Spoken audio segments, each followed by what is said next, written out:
So moving on to the second part of what we're going to talk about with regard to learning management and delivery platforms. There have been a couple that I've exposed you to this semester already.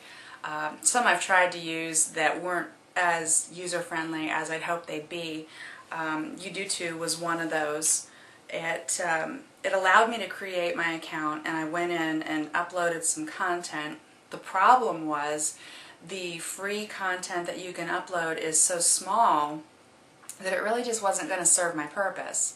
And then I had trouble once I loaded it to get it to go live without having some issues of transferability in terms of like the files that I'd put out there. So on the free basis, I probably wouldn't find it very useful, but if I had a corporation or an institution that was going to pay for it, that is an entirely different thing. You usually get a larger scaled up package with a lot more tricks and tools and things at your disposal. Haiku LMS was a good platform. I found that one pretty easy to work with. It wasn't hard to build out content. It's aesthetically pleasing, and I think it was very easy to decipher where the URL was located so that I could simply cut and paste that for you to go out and hit the lecture notes, upload the video. So I would recommend Haiku LMS, and it is, as its name implies, a complete LMS or learning management system. It has a lot of cool functionality to it, and I think that one is scalable based upon the number of users. It does have some constraints with regard to the size of files and number of files that you can store, but the space looked pretty ample to me. Edufire I found to be more of a K-12 sort of tool that really wasn't particularly useful for what I was looking for.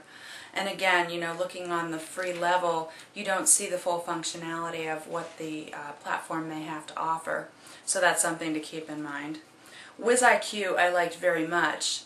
It's very easy to use. You can toss the microphone from presenter to presenter, which I thought was pretty important. You can't do that with some of the other platforms that I've used, and it is kind of a pain. It also does have a typed chat feature along the side. You can upload your PowerPoints or whatever other types of files you have to accompany your presentation. The only thing that I found with WizIQ that was kind of ticklish was the audio. The audio settings don't seem to manifest well between the end user and their equipment to the people who are listening, so you have to adjust accordingly to the extent that you may not be able to hear yourself as you present, or you may not be able to hear questions that come from other people, so you do have to play with your volume. It is pretty sensitive. Edmodo, again, it was a pretty decent platform. I found it to be a lot like U2 and the problems that I was experiencing.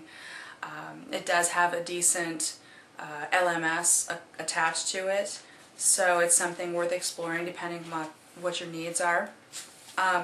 When we start talking about the collaborative and the webinar platforms, this is to me where it gets a little more exciting.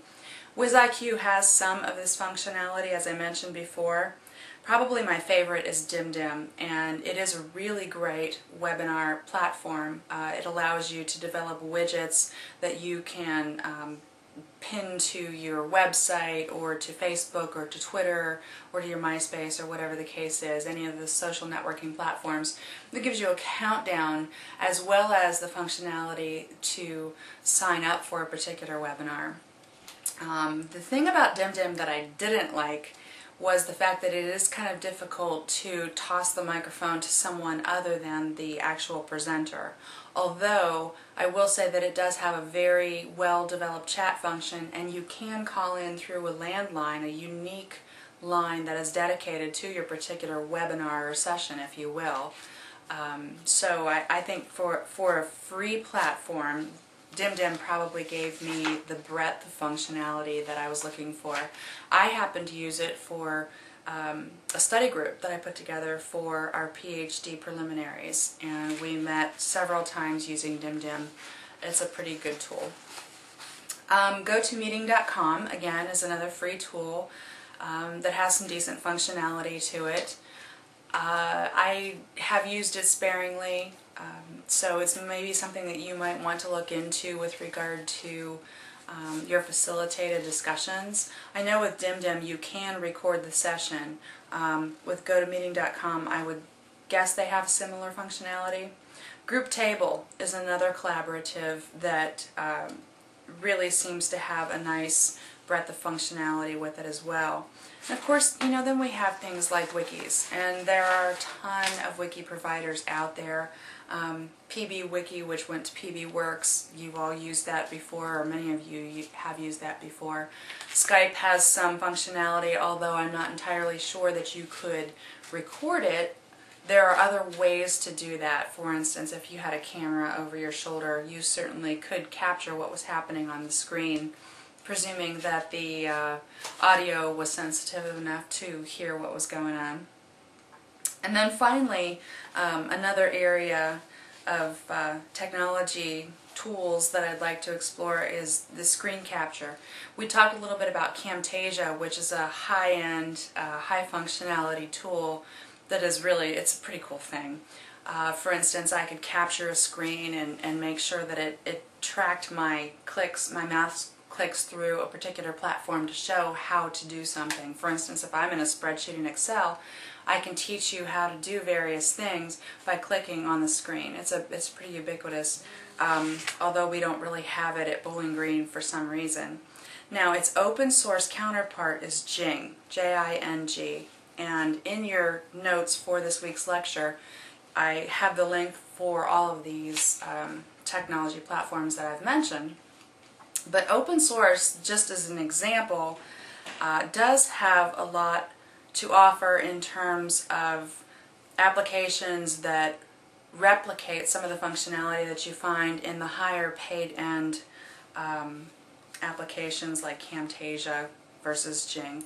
Now, Jing doesn't have everything going for it that Camtasia does, but then again, you know, if you're doing this on a very scaled back level where you have to do more with less, as has become the case in a lot of training environments, then you have something that's going to be able to work for you.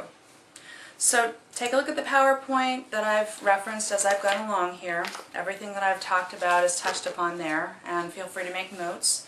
If you have any questions about a particular thing that I've discussed within this lecture, just give me a call and let me know, or send me an email. Thanks.